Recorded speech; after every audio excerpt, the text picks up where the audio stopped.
చాలా ఉన్నాయి చదువుకునేవి. Sunday pastor గారు చెప్పిన వాక్యం గుర్తొచ్చింది. ఎంత పెద్ద సమస్య అయినా కూడా మనము ప్రవచనముతో దాన్ని సాధించవచ్చు అని దేవుడు గుర్తు చేసినప్పటికీ నేను సరిగ్గా నమ్మలేదు. అబ్బో మన సామర్థ్యం ఇంతకన్నా ఎక్కువే, కానీ ప్రార్థించి మొదలు పెట్టాను.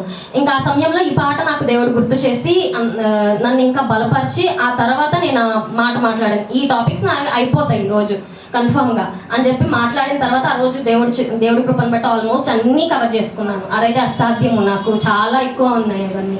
ఇంకా అదైపోయిన తర్వాత ఆ రెండో రోజు మళ్ళీ ఫ్రెష్గా వచ్చింది మళ్ళీ సమస్య. పెద్ద టార్గెట్స్ ఉన్నాయి, ఇది కూడా నాకు అవ్వదు అని కొత్తగానే మళ్ళీ స్టార్ట్ చేశాను. మళ్ళీ దేవుడు మాట్లాడుతున్నాడు, నువ్వు మాట్లాడమ్మా నేను చేస్తాను అని చెప్పి.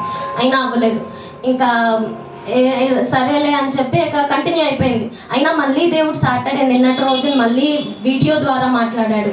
ఏమనంటే ఏసై ధోనిలో ఉన్నప్పుడు అలలు లేచి తుఫాన్ వచ్చినప్పుడు శిష్యులు భయపడిపోతారు కదా.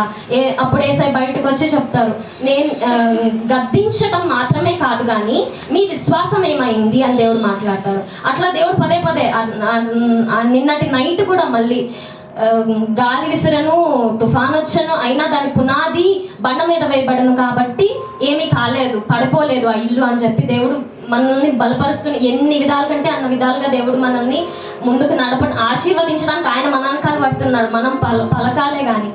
కాబట్టి ప్రతి ఒక్కరము ఈ మాట గుర్తుపెట్టుకుని విశ్వాసంతో పలికి దేవుని కార్యములను చూడాలి అని చెప్పాలని ఆశ వచ్చింది. సారీ ఎక్కువ టైం తీసుకున్నాను.